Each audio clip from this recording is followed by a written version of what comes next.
see, once you become like a 100 crore, 1,000 crore, company as big as that, it's very, you're just like a big elephant, right? And Mm. moving that and steering it around is extremely hard. But for startup, it's very easy to do.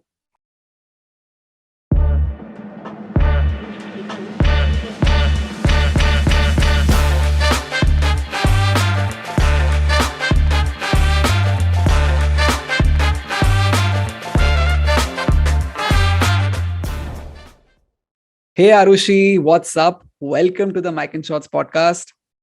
Hey Divyansh, thank you so much for having me here. All right, great.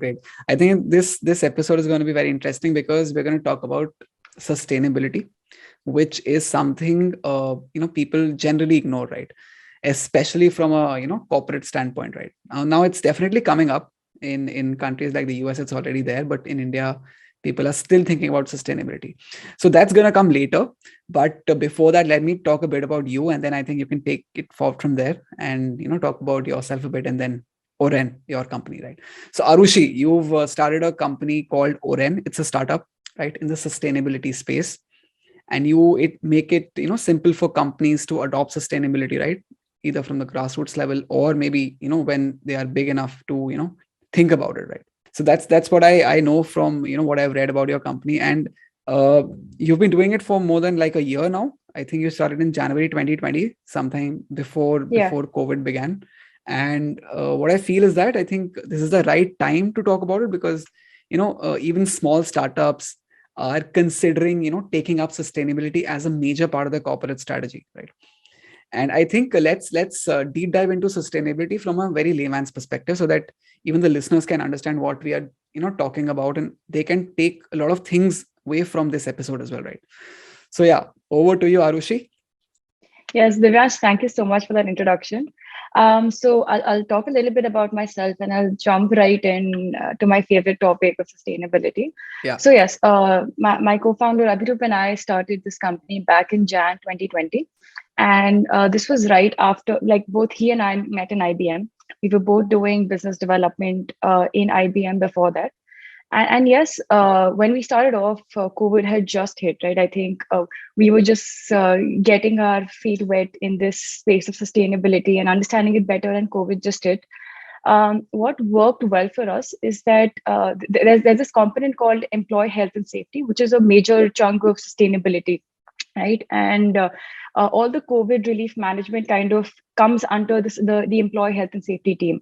So we made our inroads through that. We built a very quick software. We partnered with Arogya Setu, and we built this very quick software, and we managed to sell it to some organizations like ACC Cement, Ambuja, Lafarge Holcim, and those were our first few customers, first few paying customers. It was not very big, but it was still something. So that's how we started, and yeah, I think what also has happened that, and as you will see with the great resignation as well, right? That the lockdowns and COVID have kind of forced people to really slow down and relook at their priorities, relook at their lives, right? And some things that are featured out of that is sustainability, right? Mm. And as I talk more and more about it, we will also learn that. Climate change is a major reason why sustainability is picking up importance, right?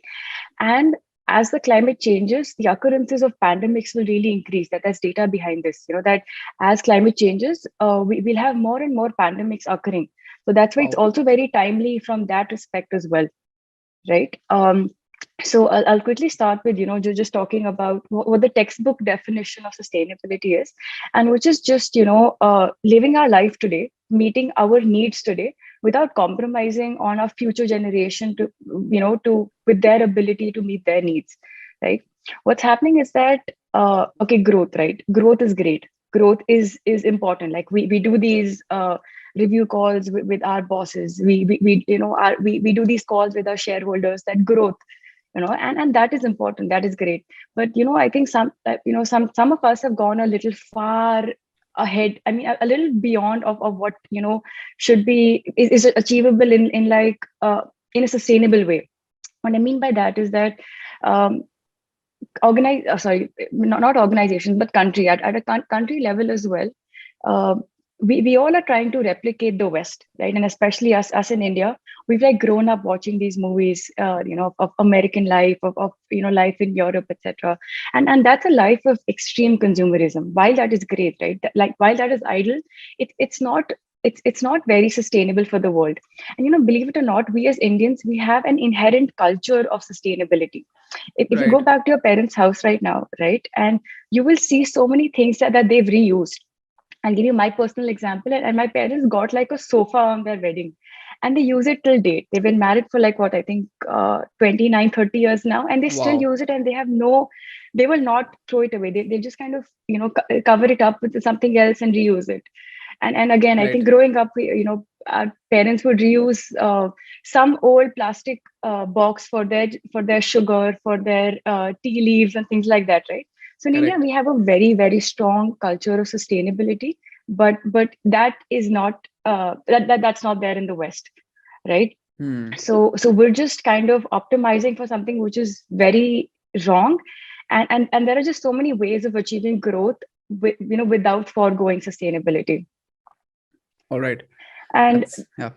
no, and one reason why sustainability is really picking up right now is like I mentioned, climate change. And I think it's something that we really cannot ignore anymore, right? Hmm. And this is a phenomenon that has been happening for a very long time, but it's now getting beyond, like, out of our hands. If we just open up the news right now, right, and you will see some climate related weather event going on in all parts of the world, right? There are forest fires in the US. Even in India, there's drought in some area. There's torrential rain in some other region. A couple of months ago, I think China received 1 month of rain in a single day. In Europe as well, there was fire in some area, and there was like crazy rain in some area. All of this is not normal, right? This is not the Exactly. natural weather condition of that place, right? Hmm. But it's just bonkers. It's like going crazy, and it's all over the place. And and a reason for that is climate change. And just for us to tackle that really well, we the UN the UN took the initiative. They've really woken up. They've kind of mobilized countries that, hey, you should take action, and that percolated down to a company level, and it percolates down to an individual level as well.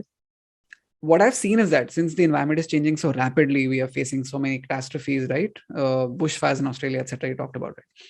So, is it because of these climatic changes which we are actually witnessing right now that we have just woken up and we are embracing sustainability in a big way, or is it something apart from this as well? Does it also include the people aspect, which includes diversity?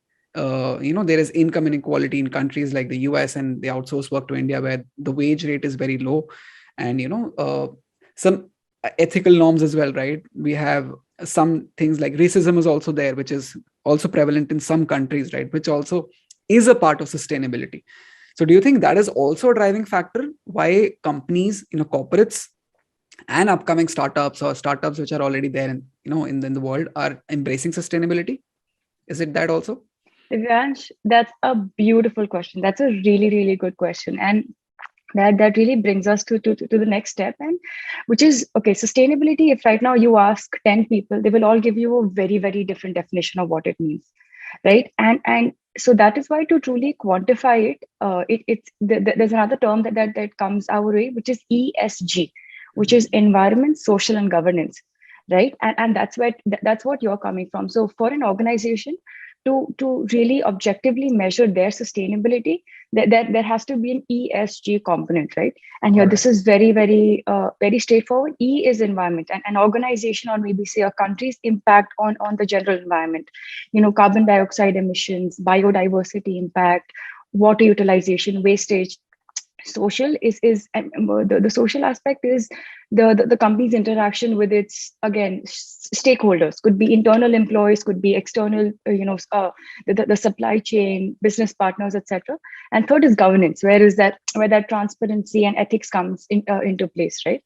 So, uh, for an organization to truly be sustainable, it has to function well on all of these aspects, right?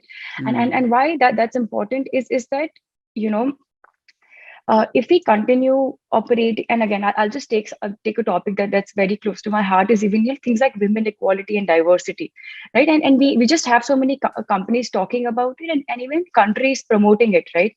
And again, now that I'm in the startup space as well, there are so many grants which are just for women.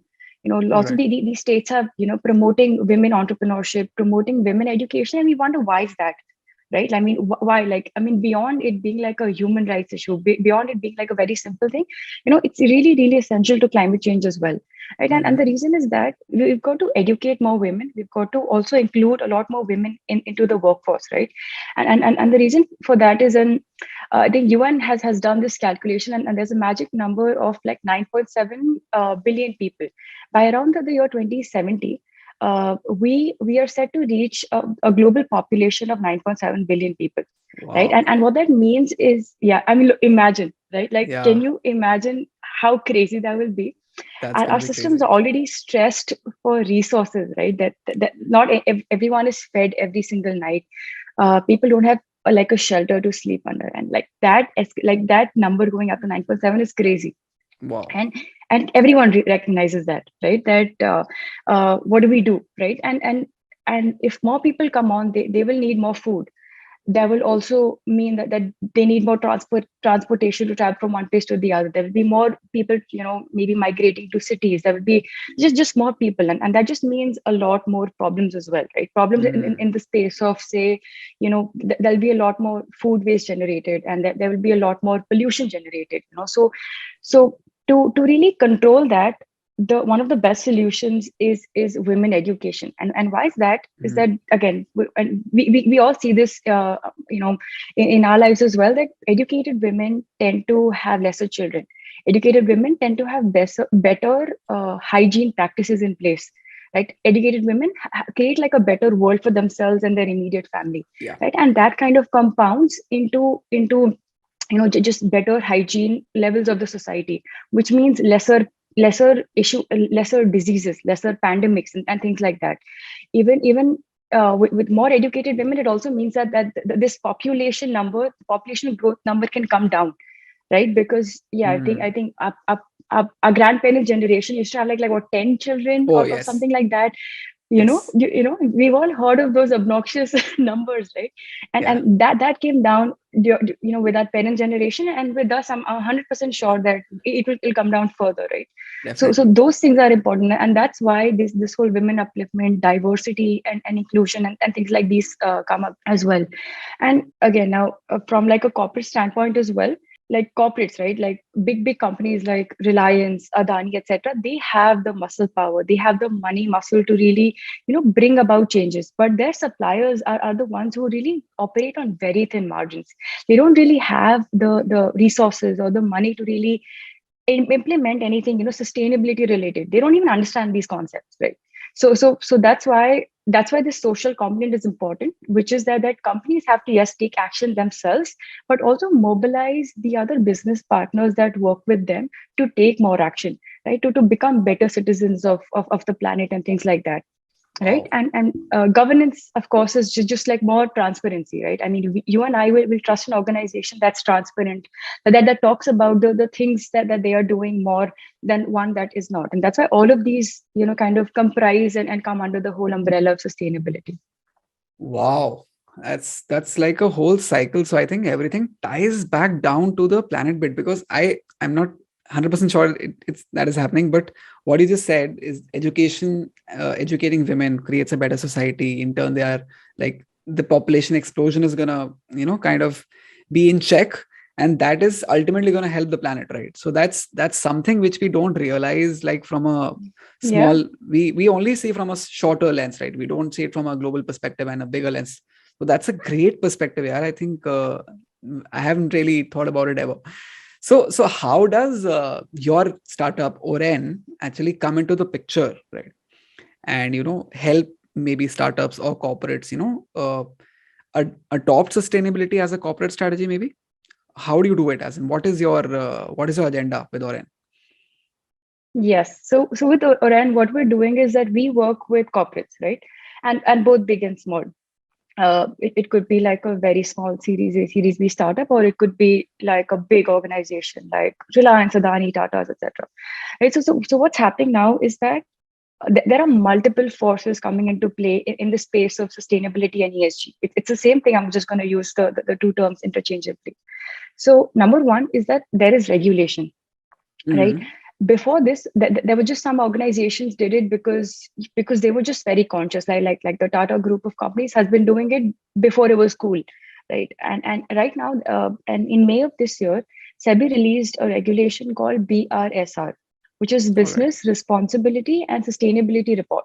So what will Oh my happen God. now is Mm. next financial year onwards, alongside the annual reports, the top 1,000 companies by market cap will the top 1,000 listed companies by market cap will have to also disclose like a sustainability report called the BRSR alongside their financial numbers, All right? right. All And right. so that's what we help companies with. And I mean, like for financial numbers, companies have like massive finance teams. Like they have a CFO who leads this entire initiative, who has like the CFA 1 2 CFA level 1 2, and certificate, and just like a very solid person there, right? But sustainability is very new. Most organizations don't even have a sustainability team and have started to build it right now, right? And the reason why there is more, it's more complex, is because the data that goes into this ESG report comes from the entire organization. You need data from the HR department, from the sales department, operations department, procurement department, admin department. Almost every corner of the organization, there has to be data flowing in, right? And Mm. if you kind of put it together, these are about 500 to 1,000 data points, right? And you can just imagine what a mess it becomes, right? So what we do is we build like a software that kind of that automatically fetches this data. Our Oh, software wow. integrates with the existing system of an organization, with the HRMS, CRM, ERP, and et cetera, et cetera. Automatically fetches that data. It kind of, it just kind of pulls it in, it does the calculation itself, and it presents itself in a fashion that's understandable by like a simple sustainability manager, so to speak, or even whoever's kind of leading this effort. And then with one click, you can create that final ESG report. And the problem, Divyansh, is, and this is really funny, that India has BRSR. The USA follows a different standard called GRI. Europe follows a different standard called TCFD. So right now, if like Mahindra and Mahindra, right, they have operations across the world. So they'll create a GRI for the Indian regulators. They'll create a BRSR for the Indian regulators. They'll create a GRI for the US regulators, and like a TCFD for the Europe for the EU regulators. And it's a messy process. Like this creating of this entire report, like just the data collection bit takes like 10 to 12 months.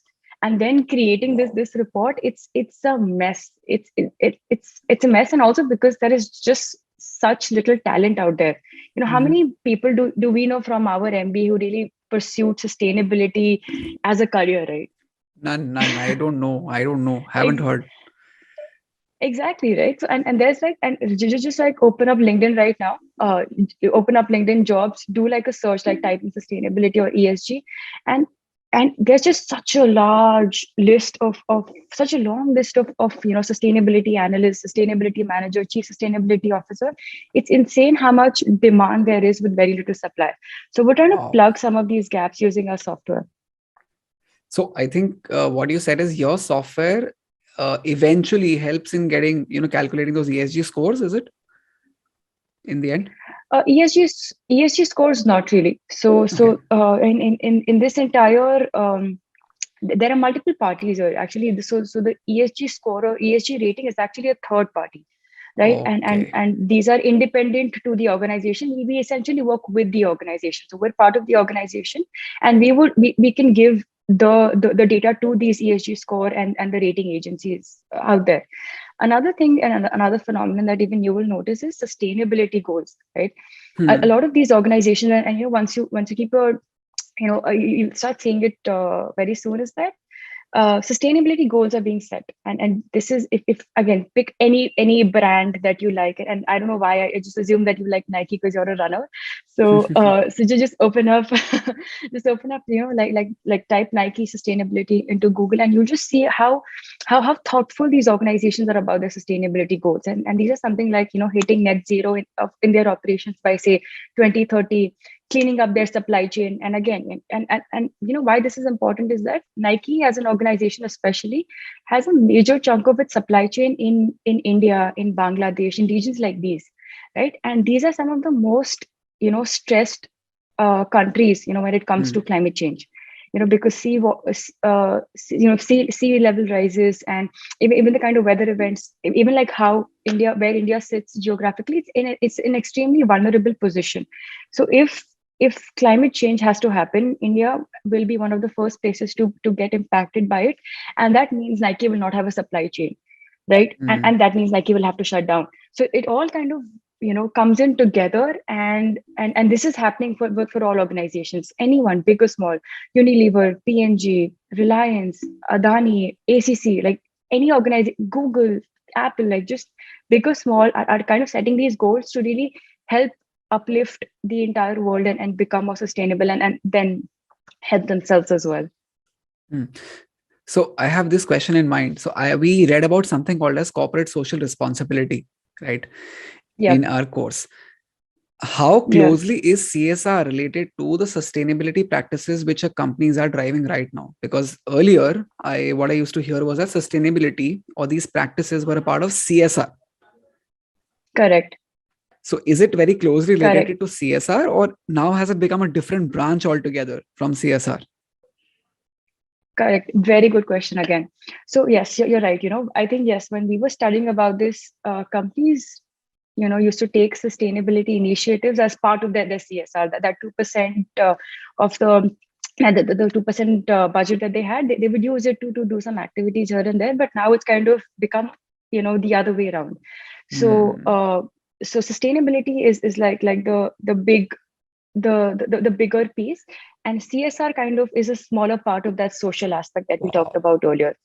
Right. Yeah. So now companies have a sustainability budget which is bigger than the CSR, right? Because it's now a business problem. And how you talked about the three P's: planet, profit, and people, right? So now companies are also interlinking sustainability into their business models, right? Lots of organizations, like even like Coca-Cola is one of the biggest plastic polluters in the world, right? And even they're trying to innovate. They're trying to put in a lot of their R&D budget into bringing about better bottles, and cheaper way of producing their the Coca-Cola and metal bottles, so that they can reduce their impact on the world. So now sustainability is becoming like a business practice beyond what CSR was. So you were saying that a company now has a sustainability practice which is bigger than the CSR practice, and CSR is Yes. anyways there, right? It's there, but Yes. sustainability has become bigger now, and that's a huge change because it's a huge change. Yeah. No, yes, and it's so big that sustainability is actually a board level discussion. This is something that, and because governance, the ESG, the governance bit is actually talks a lot about your board practices. So ESG is actually a board level discussion today, and the reason for that is that we might get into this a little further right in the conversation as well, but everyone wants to hear about it today. Your investors want to know what you're doing in terms of sustainability or ESG. Your banks want to know, like, if RBI also has like RBI joined this consortium for green financing. I forget what it's called, but where again, and it's like a global practice of all of these bankers and central bankers, which kind of urges the banks to kind of look at the ESG numbers and to only invest or give money to projects that are above a certain threshold, right? So those kind of things. Lots of organizations really use sustainability to be a differentiator as well, right? And for their employees, for their customers, lots of customers, and especially millennials, like there's so much data that millennials are far more informed about sustainability than their predecessors, right? And so many millennials just want to purchase from brands that are really sustainable. Oh yes. Right. And that kind of have like a clean procurement practice, Yes. have like a clean, disposal practice and things like that. Even employees, lots of, again, like, and you'll be, I was actually quite shocked. Like, I was interviewing someone, and I spoke to this girl, and she said, I'm only interviewing with organizations that have a woman, that have a woman in the leadership, so to speak. She's Wow. like, I'm not even like interviewing. She was like a very smart girl for a data science role. She's like, I'm not even talking to folks that has like a only men, like that have like a 0% diversity, and that's happening in lots of other respects as well. So yeah. So you talked from a corporate level, which is like companies like Pepsi and like HCL, for example, or other companies, right? They have chief sustainability officers now in their leadership. And a very good point you raised about millennials being more aware about sustainability now, right? Now the thing is, we have the next generation coming up, which is Gen Z, and then after we have Gen Alpha, which is like the latest one. And these guys are more informed than us because they have information at their hands, right? In their hand, the mobile phone is there, and internet is there, Web3 is there. Now the thing is, these guys, Gen Z folks, even millennials and Gen Alpha, are gonna start their own companies, right? Because it's starting companies is now easier, right? Startups are popping up every now and then, right? From a corporate level, since corporates are investing heavily in sustainability now, because it's more like, they have to bring it in their own practice. So they need to invest first, and then they'll reap the benefits in the future, right? That's the thing. Even present, since they have started investing 10 years ago, they're now reaping the benefits of it. The brand is becoming better, employee retention is better, right? Overall image is better, right? Relations with the government and people are better, right? Now, for example, what do you think about, I would say, what do you suggest for startups? How should they incorporate sustainability in their corporate strategy if they're like very, very small, like 10 people, 20 people, or even one or two people? How can they, bring about this practice in their own thing? Is there a viewpoint over there from your end? Yes, absolutely. It's actually a lot easier for like a smaller company to implement it, right? And as you see, once you become like a 100 crore, 1,000 crore company as big as that, it's very, you're just like a big elephant, right? And moving that and steering it around is extremely hard. But for startups, it's very easy to do, right? And some little tidbits I have on that is that, okay, today, if there's a startup coming up, right? You have lots of tech startups coming out, right? And tech as well. And this is very interesting, is that even your cloud providers, right? Even your AWS, Google Cloud, and IBM, even they are kind of marketing themselves. Even they have certain servers which are really clean, which are kind of powered by renewable energy. I think GCP is entirely powered by renewable energy. It's 100% renewable. So we chose we chose Google Cloud because it's 100% renewable energy based cloud. Oh my God. Right? And even AWS is moving in that direction. Microsoft as well, and yes, that's an important consideration. Apart from that, remote work is a thing, right? So those, it just becomes slightly easy to implement on that front, right? But most importantly, for us at a startup level, which is very early stage, I think governance becomes very important. And because I think startup, we just don't have time, right? There are just so many, everything runs on a band-aid. That, okay, something broken, like do like a small term fix here, we do find like a long term fix later, right? When we get more people on and things like that. And it's like lots of band-aids that we put together. So when we talk to startups, and when they're like early stage, we really talk a lot about, being conscious about everything, just have like a strategy in mind, like not a formal sustainability goal, because that's too hard for you to do, but just have like a sustainability, as part of your culture, that we will not be like we won't spend on things those are not needed, right? Just be a little more conscious in that respect. And second, and which is something that's very important as well, is governance. just have very simple governance practices in place, and transparency, transparency with your employees, and just have that dialogue with them, day-to-day basis about what you are doing. Be transparent with your investors as well. And the branch, what's very, very interesting right now is that a lot of investors, and even when we were talking to investors have sustainability goals as well, right? Even they kind of measure their, like, so to speak, portfolio, based on some ESG metrics. So even when they kind of talk to startup, they also tend to ask them to give you like a very small sustainability report, not a formal report, but just like some performance on some numbers. And so, if, like, the sooner startups start becoming conscious to it, the better it is for them in the long run. And again, like, I think we were talking about this earlier, right, off the record, that for like even employee retention, it's such an important piece. Even customers, lots of customers, and actually something that's very interesting happening with Zomato and Swiggy. Swiggy now has reusable packaging. I think they partnered with this organization called Infinity Box, and you have this reusable packaging, like, which is Mhm. amazing. Oh, Zomato nice. as well, they had climate conscious delivery, and just like yeah, these folks are startups we grew up with. We really aspire to become like Zomato and Swiggy someday. So like we see them taking these initiatives, and again, like some of these we can pick and choose ourselves. So yeah. In fact, they're actually adopting these electric scooters to deliver food as well, right? So that's another Yeah, practice. Uh, so yeah, you put across a very beautiful point. Now, when you say governance, right?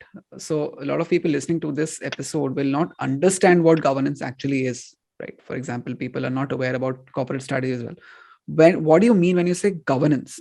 Can you explain more and shed some more light on governance? absolutely. Yeah. Yes, governance is actually a very yeah, it can get slightly technical, right? So what governance essentially, some components of governance are things like what your board or your senior management structure is, so to speak, right?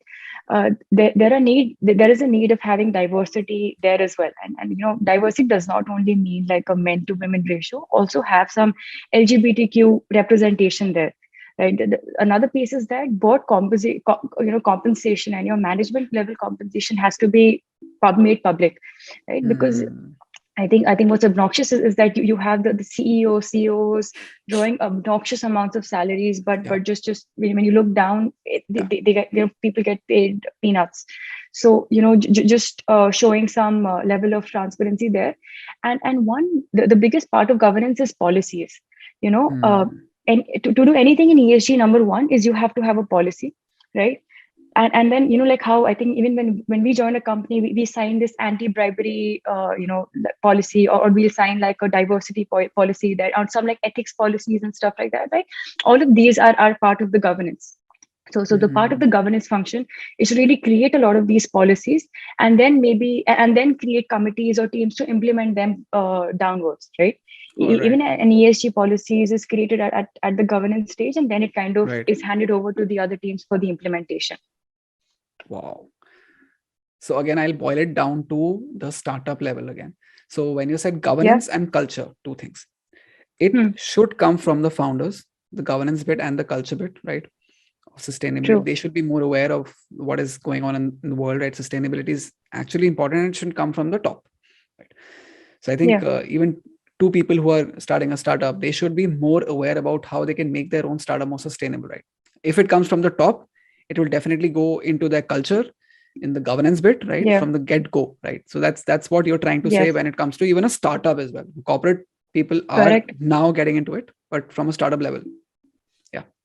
Correct. Correct. And it's great that you mentioned culture here, right? Because I think using culture to implement sustainability is one of the best ways to do it, Yeah. right? And at a startup level, your culture also changes, right? Like, right, initially when you are in, when you're hitting like some level of revenue, your culture will be more revenue focused.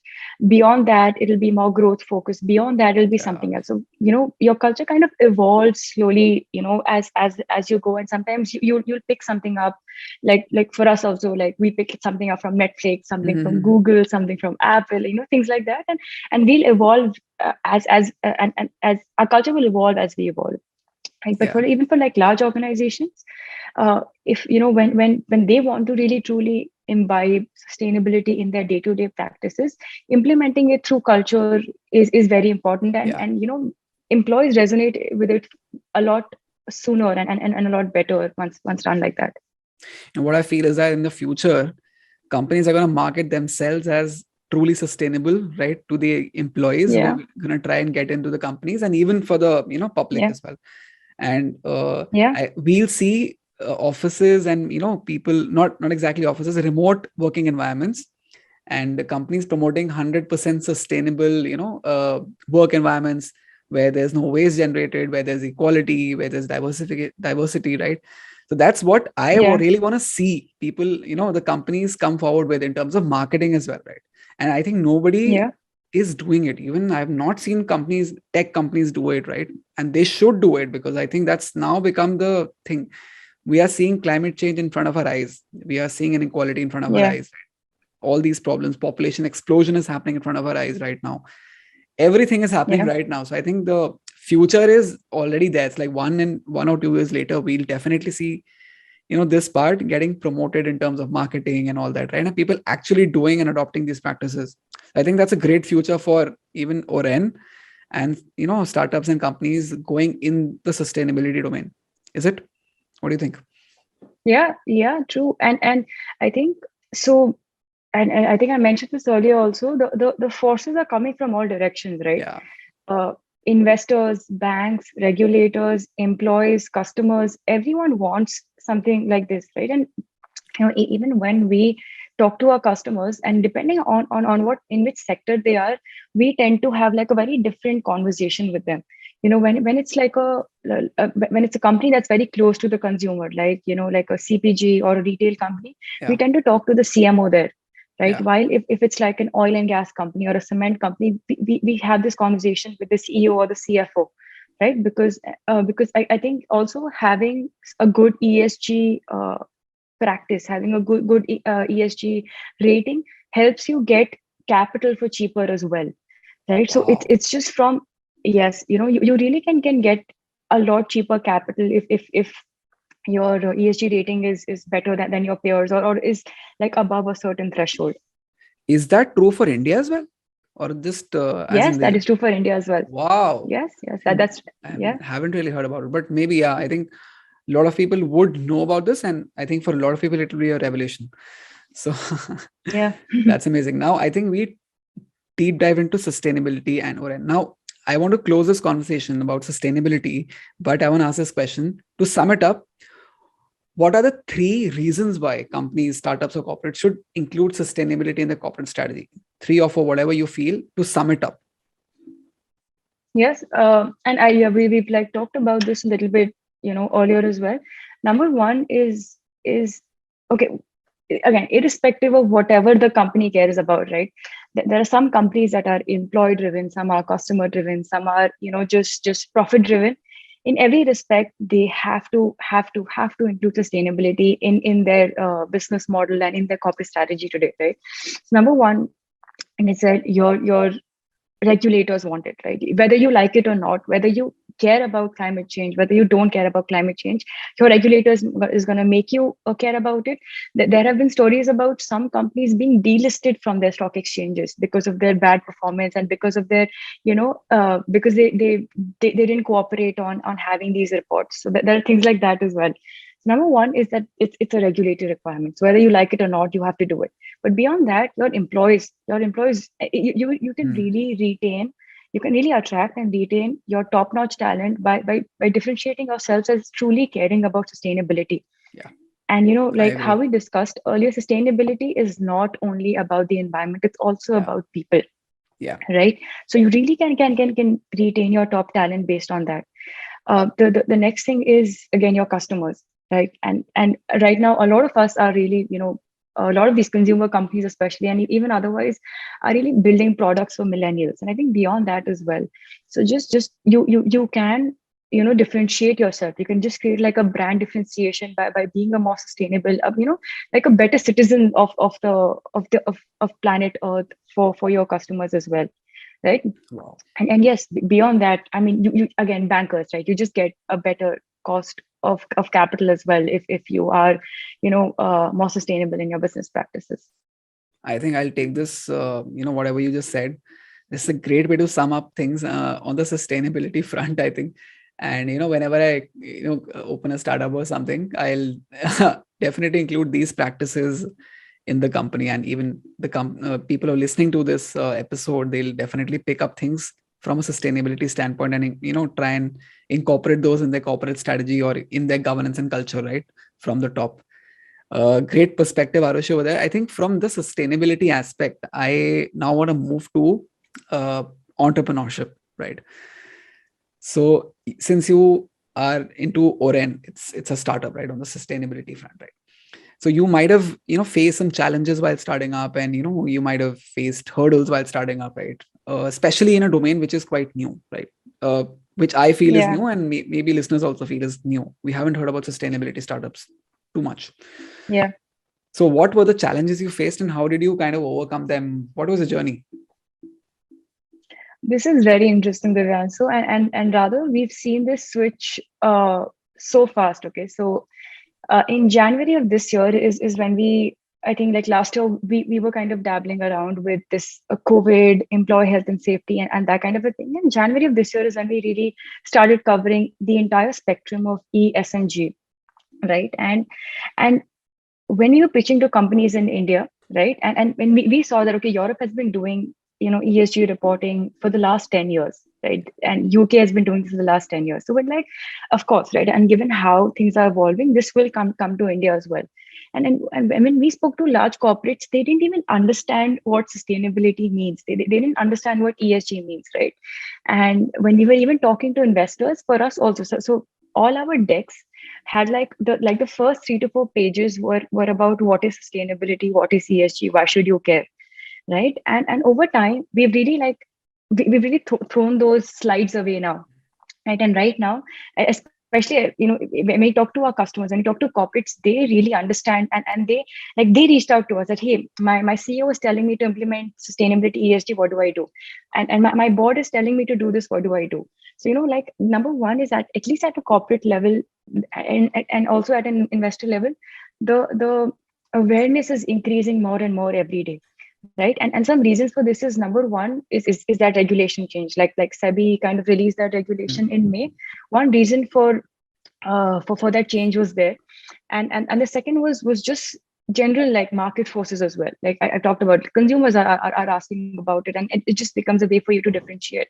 So yes, the biggest challenge for us was, no one understood what we were doing, right? And again, if you take if you take like this whole conversation to someone that climate change is happening, it's important, no one's gonna entertain you, right? Because yes it is important, but yes, it's not part of their core business strategy. But now companies are changing their perspective, thinking about climate change more deeply, learning about it more deeply, and seeing how it can have an impact on really their business. If things go as if they are right now, there will be no business for themselves to run, right? So that's why it's like the general seriousness has increased over time.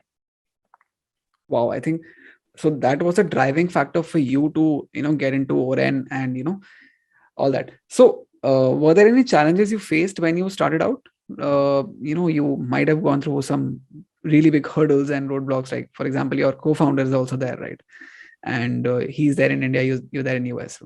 So what was some key Yeah. challenges or key hurdles which came about in terms of finding maybe people or finding corporate clients and just starting out, right? And Yeah. going with that momentum? What were those maybe 3 key challenges you want to point out? At a personal level, so at a personal level, Divyansh, I think March was when I moved to the US, and my co-founder Abhirup was in Mumbai. So it took us a while to get used to this whole remote work scene, right? And at that All right. point, because both of us were in Mumbai, we just always hung out together and we worked out of each other's houses and things like that. So yes, remote work was quite a challenge, and we solved it, right? I think he and I were both motivated enough to really work independently, and we knew enough to run this by ourselves. So that was good. But over time, as we started hiring more people, number one, we have to educate them on sustainability, get them fired up. And again, we have to get them, like help them, bond with each other, bond with us, and all of that. So, and with me here, and some of them work with me, and I'm here, and some of them work with Abhi. Just getting the whole team together was kind of challenging, right? And something we've learned is that we've really learned to over communicate on Slack with each other, right? Just because sometimes a phone call is not always possible, right? So those are some things that we've kind of implemented based on that. So now the thing is, how big is your team? As in, how many people do you have in the team in your startup? There are about 7 of us, and yeah, we're hiring more. And like, yeah, talking about challenges, hiring is so hard, Yeah. Divyaj. Hiring is such a pain, my God, right? And there's um, and we're hiring on front end, back end. Like, we're building our tech team out, and we've been like struggling with again. And like, we don't even have a problem with like paying them the salary that they expect, but just I think that the market in India is really hot right now, right? Yeah. There are just so many startups coming out, and crypto is booming, and whatnot, right? So just all the talented folks are really kind of finding their niche, and getting into it. And for us, like, just hiring has been quite a challenge. Yeah. Wow. I think you've. I'm in deep thought now because I faced these challenges myself. Finding good talent and even retaining that talent is tough because market is definitely hot, and since remote work is also here and it's here to stay, Hmm. it's gonna be a Yeah. challenge, right? So, going forward, what do you think will be a good way to retain great talent in startups like Oren, right? What do you think would be what can be done to find and retain that talent? What do you think? Do you have any thought on this? Yeah. So yeah, what we're trying to do is that we're building like a remote first company from day one, right? And because I think and I think that's just better for us, right? If anyone wants an office or something, I mean, no one said that to us, but if anyone wants an office, I don't know what we'll do about it. It's not in the pipeline. But number one, we're building a remote first team, right? And we just try to and something we learned early on is that Abhirup and I are passionate about this space, and we understand it very well, right? But if you really talk in the right way to our team, even they become passionate about it, right? Because it's a problem that's just so close to your heart, right? You see it in the news every day, and once you have that mental model, you just start to draw parallels that okay, this is happening. Once you Yeah. show, and also another thing that we use to kind of even like excite our team is that the impact that we can have, right? We really show them that at a full-fledged once we're out there working as hard as we want to, and just achieving the scale that we want to, the impact that we can have, right? We can literally just through our practices really just generally um, you know s- remove so much of carbon dioxide from the atmosphere, just improve equality in the world, right? All of these things are just important to our team, and we try to also have a filter when we recruit our team as well. We try to assess them at early on about how much they understand about it. And it's fine if you don't understand, but you just have that. Some people are just a lot more conscious than other people, right? So we just try to really have that conversation early on, and then bring such folks on who are also who just can be passionate about this. From that I have this one very interesting question. What do you prefer? Would you prefer a small effective team, or do you prefer big scale, like 5,000 people in your company and working? What do you think is the ideal situation for you and your company going forward? Oh, I think the small team really works. Like, small effective team works a lot better, because I think and Avirup and I are like what, first time managers, right? We there are lots of these things we are learning through reading books, listening to podcasts such as yours, and just how do we really again become better. And there's so much mood management that goes into this, right? You just always have to be on, you have to always and you have to like read and especially with remote, you can't really meet that. There's like, I've not met a single person on our team, right? So to just constantly do this mood management, and just team enthusiasm management. And I think we're already we're still learning this with a very small team of 7 people. But if the team grows up, oh my God, it's I think it's going to be hell. I would really prefer just keeping it small for as long as I can. Interesting and very, very interesting point I have over here is, so I had this thought in mind. Okay, let me just recall it later. But okay, Yeah. so you talked about the challenges you face, and you talked about this very interesting thing. Now, what are the 2 3 aha factors you see in your the day-to-day work you do for your startup, right? What are the 3 aha and great things you see on a day-to-day basis that keep you going? Like, challenges are one thing, but there's something which keeps you going. Mhm. What is it for you? Yeah, that's a great question, and the first thing is that, again, like I was talking about the team becoming enthusiastic and passionate, right? So like our team right now, they're just like these into cutlets of sorts now. They're also like Abhirup and I tend to work around the clock, right? Because again, we just want to, right? This drives us. But over time, we see even our team is entirely like that. And right now we've like set goals for them, for them to chill. So it's really nice that once you speak to someone in the right way, right? Once you really motivate someone in the right way, they really flourish. All of these people on day one had zero knowledge of the of, again, the technical aspect of sustainability and ESG. But now over time, by talking to us and just talking to the customers, they've really learned a lot.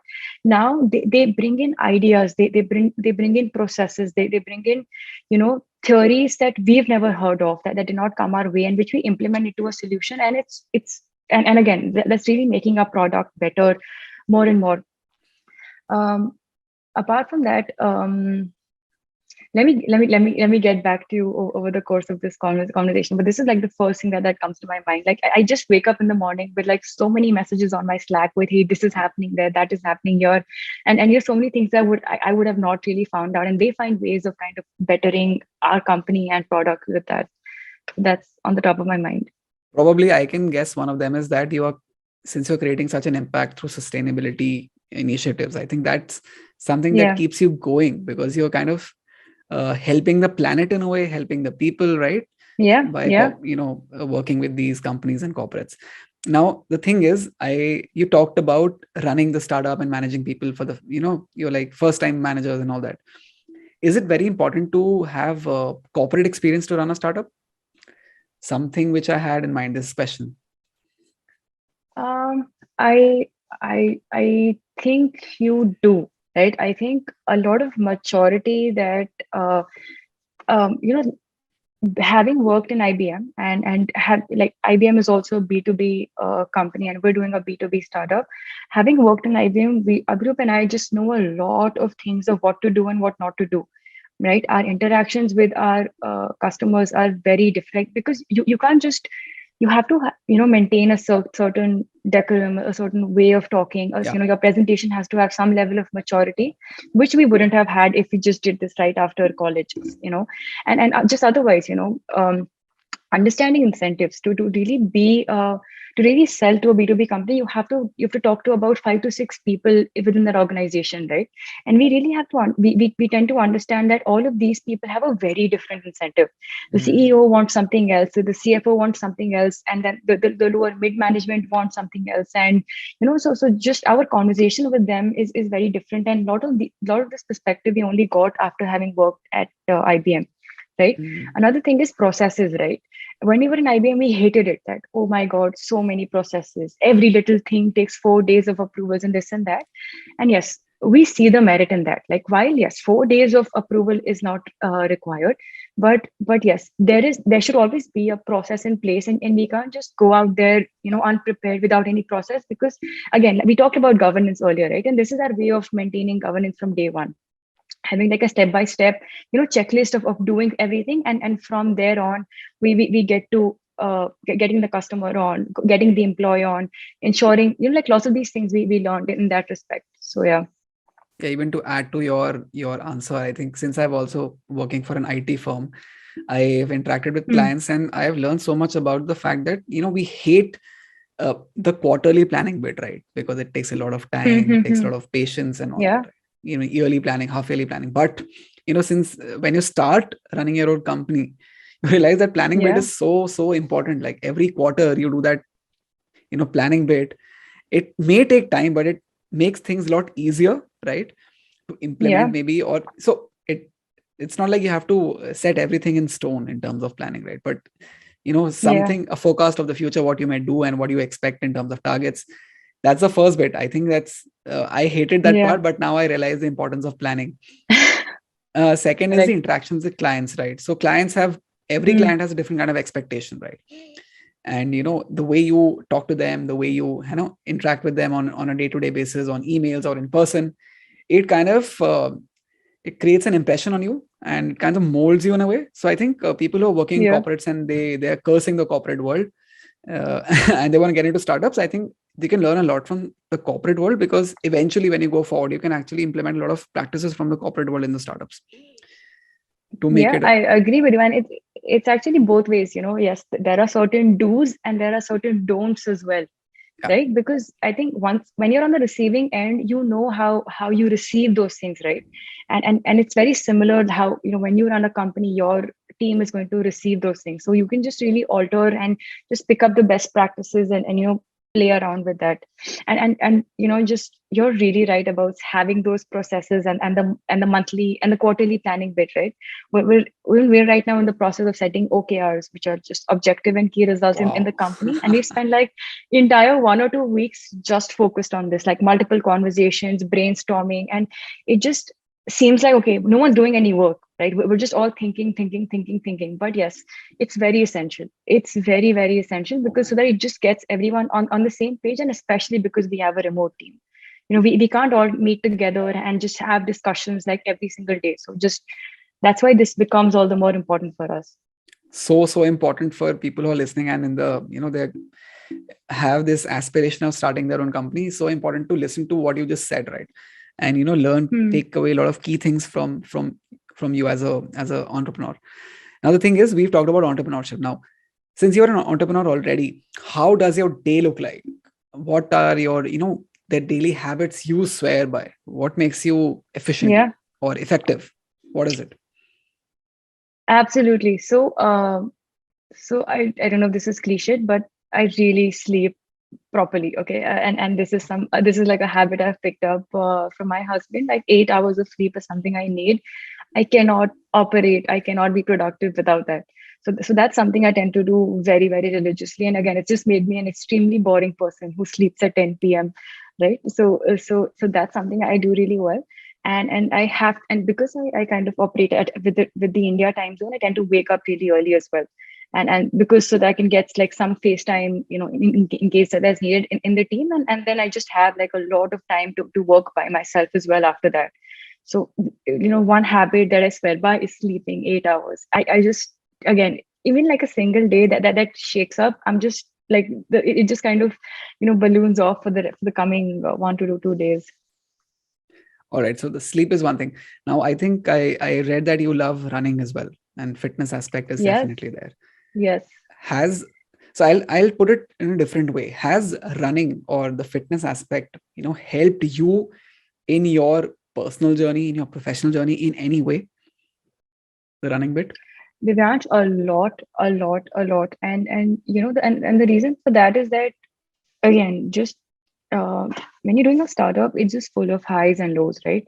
And within a single day, you can see like, like a high low cycle within a single day. And then you just don't have anyone to really talk to, right? Yes, you can talk to your co-founder, but he or she is also going through through the same high or low, right? So Yeah. sometimes you just really have to manage yourself. You have to, like, do the mood management yourself, so that because if you go down, everyone else goes down. Because I mean, your speed and your productivity is, your startup speed and productivity is directly correlated with that. So that's why I think just running really helps with that. Just it's like an instant, it's like a cheat code. It's like an instant mood lifter, right? And again, and I think I was talking about this before we started this, and how your videos have really like Melt Your Cheese has really helped me so much, through my journey as well.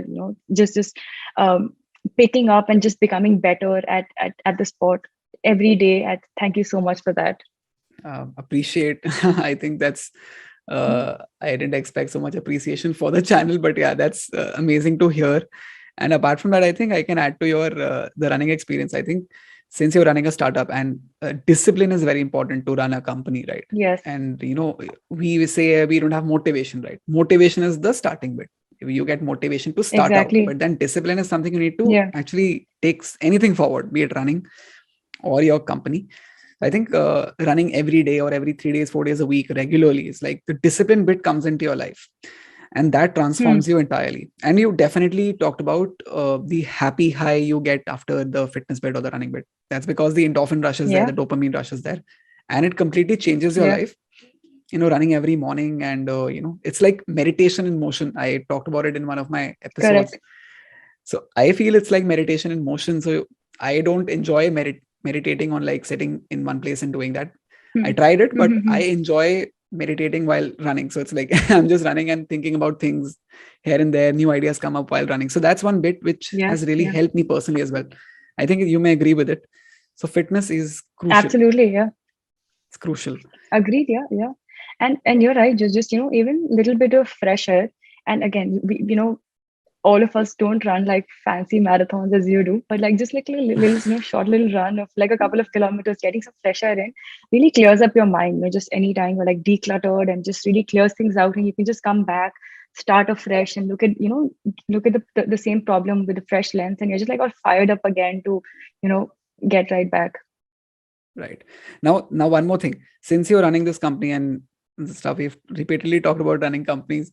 So what do you think works for you? Like working, sprinting, which is basically working a lot in a very short span of time, finishing stuff up like 3-4 hours and then taking rest? Or is it like more like spread across the board? You run a marathon and then you keep running the marathon all day long in your startup, right?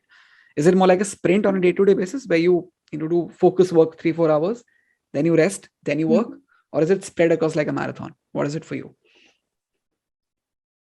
It's actually it's more like a marathon, right? But the way I do it is that I've just like now, because I have a strict schedule in place. I just really I really follow a very strict schedule, and because of that, I just know what hours I am productive and what hours I'm not. Right. Yeah. And whenever I'm productive, I really tend to really optimize on doing all the thinking and all the just thinking, writing, and that kind of a work there. And when I'm just like medium productive, I tend to do these team meetings, right? Because there it's less of me talking and more of other people talking, right? So at that point, I have to just become like a quiet listener, and I have to like take things in. But yeah, that's how I tend to divide my day. Wow. So because I am actually following this guy called Tim Ferriss, and he talks a lot about focus and sprinting and stuff. Yeah. So it comes from there. And do you take offs in your week? For example, since you're so new into your company, do you actually take leaves, or you don't take leaves? So people say like startups don't take any leaves, they don't have time at all, and something like that. Or do you actually prioritize your rest days as well, rest from work? No, I actually so we tend to travel a lot. So what we do is just really my husband and I, we do tend to put in all the work together. Like we also work on the weekends and things like that. But on the weekends, it's just more chill because there aren't any customer calls, there aren't any external calls, team calls. So you can just do all the productive work, and that just really finishes up within like 3 to 4 hours, and then you have time to really explore, go out, and then travel if we have to. So yes, that's how. Because I have seen if you don't rest mentally, you tend to burn out. So that happens. Yeah. So I think rest is important because people have prioritized the hustle culture, which is like keep working, keep hustling. And it may not be effective for everybody. People may burn out. So yeah, rest is important, and you can even sprint on your weekdays and take rest on sometimes on weekends. So it works out eventually. It's not also very productive as well, right? I think you can't produce your best work if you just keep dragging yourself along. You do have to like stop, and sometimes just for thinking, right? And I think one of our advisors tells us this, that just pause and like have like one entire day just to think and write, right? Just think and write, and just just like a thought vomit, whatever comes to your mind, and you'll be shocked by what kind of creativity comes out of it. Even like outdoors, like running, walking, lots of these great ideas come to you when you're doing those things. That's like the you've talked about something very, very important. I can write it on my wall over here and keep looking at it. So Yeah. now what I'll do is I'll ask you some questions which is more like a rapid fire. So you have no clue about these questions, and they are Okay. more yeah. Okay. So the first question is, what are you excited or curious about these days? Most excited about these days? It can be anything. It has to be work related. I'm really excited about how, again, just the space is growing every single day. There is so much excitement happening, and there are just such crazy innovative solutions coming up, be it a replacement for like using some, there's like a mushroom that you can use instead of plastic, or carbon capture, or like just really cool solutions coming up, and I'm really excited Hmm. to see those being implemented into our daily lives. That's something I'm very excited about. It's so cool to be excited about your work. No, that's Hmm. crazy. Okay. The second question, it's abstract, but yeah. What advice would you give to your 18-year-old self if you are given a choice? 18-year-old self. So I think Very back young. then we Yeah. were just very young and very confused, right? We, Oh we, we yeah. weren't sure of what we wanted to see or do, right? We saw the person on our left side is doing something, and we're like, oh my God, this person is doing so well in life, such a well thought out life. And we saw someone on the right side, and we thought, oh my God, this person's doing so well. So it just, like, for me at least, it just all kind of added up. I was really unhappy with what I was doing back then. I was really confused, and okay, do I want to do this? Do I want to do that? And just you were just going with like the flow, and all of it added up. Like right now, when I look back, I'm just so glad that all the things that happened, and all the dots really connected. And I'm really glad for all those experiences, because it all makes sense now. And I'm still very young, but I'm not saying that I'm like some 80-year-old who's like reflecting on life, but I'm just already doing better, and it just did add up for me. So just Hmm. advice would be to chill, that it will add up, and just go, like, do as you are. I mean, go as you are. To add to your point, I think when we were 18, we were looking at so much competition for engineering and IIT and all that, Hmm. right? So we were stressed because of the Yeah. competition. So don't worry about the competition bit. You're gonna Yeah. eventually gonna make something good out of your life, right? So just keep Yeah. going. Yeah. That's my end. Like, Yeah. Yeah. okay, what is something you believe in that other people think is insane? Again, this has to be work related. I'm so sorry, but just people have this perception that sustainability is expensive, that the sustainability is something that is like a rich people problem, or whatever, just something that it's a first world problem and things like that. We talk to so many people, and they just have such an incorrect perception of it, and rather it's the ulta. Like, sustainability is extreme. It's rather, it's you know sustainability means saving on money, right? I think in our personal lives as well, we just do so many things that we can replace with a far more sustainable practices, which our parents will be proud of, which we will be proud of, and which does not cost any money. So this is something that people really think that okay, they don't, like, what am I saying? But it's just very easy to do. Yeah.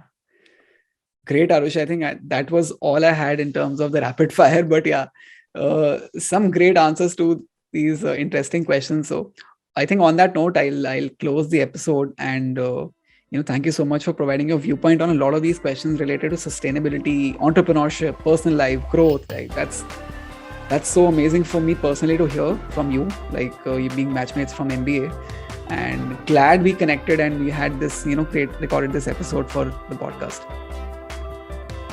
Yes, Divyansh, thank you so much. Thank you so much for having me on as well. It was really fun talking to you. Great, Arushi. Thank you so much for joining in. We'll talk soon. Thank you.